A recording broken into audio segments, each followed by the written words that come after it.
Dia Mundial do Rim é comemorado na segunda quinta-feira do mês de março e tem como objetivo reduzir o impacto da doença renal em todo o mundo.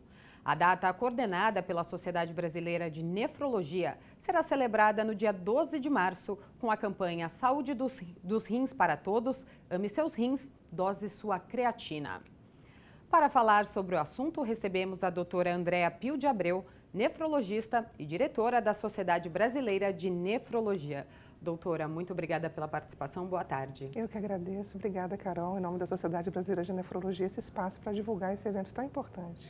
Doutora, quais são as principais doenças renais?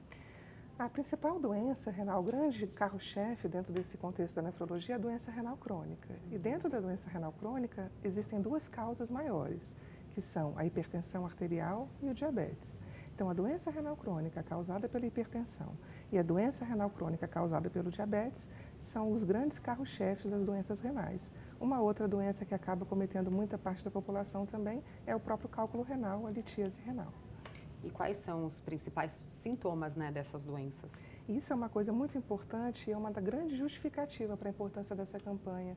Porque, na verdade, o paciente que tem doença renal, por muito tempo, ele não tem sintomas. Então, a gente sabe que a gente tem dois rins, esses dois rins têm que funcionar 100%. Só que o que acontece? A gente só vai ter algum sintoma, a gente vai esperar algum sintoma pelo paciente, quando os rins estão funcionando menos do que a metade, os dois juntos. Na maior parte das vezes, os rins têm que estar funcionando em torno de 30% só para que o paciente possa ter algum sintoma. Por que isso acontece? Porque, na verdade, ele também é decorrente dessas duas doenças que muitas vezes são assintomáticas, hipertensão e diabetes. Quando tem o sintoma em doenças mais avançadas, em estágios mais avançados, o que o paciente pode ter? Sintomas inespecíficos como náusea, vontade de vomitar, até vômito, pode ter mal-estar generalizado. Então, são alguns sintomas que são inespecíficos, que a gente diz. E quando a gente faz os exames de rotina, por exemplo, a gente consegue detectar nesses exames alguma alteração no rim? Então, isso é uma questão muito importante, porque é o conceito que a gente tem de exame de rotina.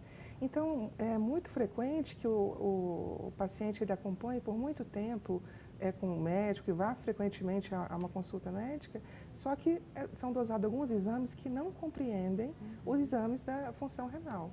Só que são exames que a gente pode dizer exame de rotina, justamente dada a importância da doença, e principalmente porque são exames baratos. Esses exames, que são a creatinina e o exame de urina 1, a creatinina é colhida no sangue, em uma amostra simples, e a urina também, uma amostra só é suficiente, são exames baratos que o médico já consegue ver se aquele paciente já tem alguma disfunção renal ou não, e prosseguir a investigação se for necessário.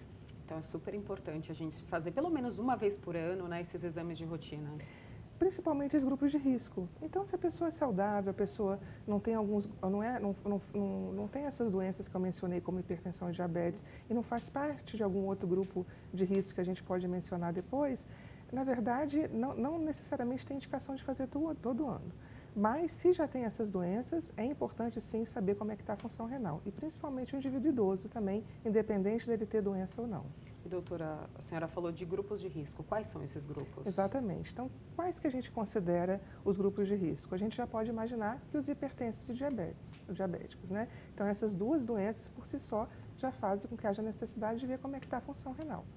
Outros grupos, os idosos, né? Porque a gente sabe, a gente vai envelhecendo e a gente vai tendo a função renal diminuída. Se a gente tem alguma outra questão que aconteceu na nossa vida, isso pode impactar o rim também. Pacientes que têm histórico de uso de muitos remédios por conta própria, principalmente anti-inflamatórios não hormonais. Isso é super comum, né? Muito comum, mesmo quando às vezes não é por conta própria, tem alguma indicação médica de tomar muito anti-inflamatório por questões de dores, esses pacientes têm um grupo maior, um risco maior de ter também. E o outro grupo especial que a gente tem que apontar é quando o paciente já tem algum caso na família, principalmente parentes de primeiro grau, os pais, irmãos, que já tiveram algum tipo de doença renal. Doutora, a gente sempre costuma escutar que a gente deve beber bastante água, para o rim funcionar direitinho, para os nossos rins funcionarem. Isso é verdade? Isso é verdade. A gente aqui só abre o grupo de exceção para aqueles pacientes que já têm uma doença renal crônica muito avançada. E também para aquelas pessoas que já têm alguma alteração da função cardíaca. Tirando essas duas exceções, a água ela é muito importante, né? Então, a gente sabe que o líquido, principalmente a água, líquidos naturais, faz com que que o rim da gente, ele não fique tão sobrecarregado diante de tantos alimentos que a gente consome no dia a dia. Então é verdade e é importante beber bastante líquido sim. E além de tomar água, quais são as outras precauções que a gente deve tomar, né, para tentar evitar uma doença renal? O rim ele é muito espelho do que acontece no organismo. Então, na verdade, são medidas básicas que a gente tem que ter para manter a saúde, a gente vai estar pensando no rim também. Que medidas são essas? Além de beber líquido de forma adequada, principalmente água, a gente também tem outras medidas como evitar o sobrepeso, então evitar ficar pesado demais. Junto disso, uma alimentação balanceada e equilibrada, a gente tem que priorizar os alimentos naturais, deixar um pouco de lado os alimentos tão industrializados, evitar o consumo rico de sódio. São medidas muito importantes. E a própria atividade física também, ela acaba ajudando. Para aquelas pessoas que fumam, a gente sempre orienta que parar de fumar é muito importante, tanto para o organismo como um todo, como também para o rim. Doutora, voltando um pouquinho à questão das doenças, né? Como que é feito o tratamento dessas doenças, já que, como a senhora falou, quando a pessoa descobre o rim, geralmente já está funcionando ali a 30% só. Então, infelizmente, isso ainda é um cenário que a gente acostuma acontecer, da gente se encontrar com um paciente no estágio de doença renal crônica mais avançada. Ou às vezes não. Então, o tratamento vai depender justamente do estágio onde essa paciente se encontra dentro desse contexto da doença renal. Existem 5 estágios. Então, se a gente pode dizer até os 2 primeiros estágios mais iniciais, o tratamento, na verdade, é mais no sentido de prevenir que haja a progressão dessa doença. Não existe o tratamento direto em relação à questão do rim. A partir do momento que a doença vai avançando, algumas funções que o rim tem, elas não vão sendo exercidas mais.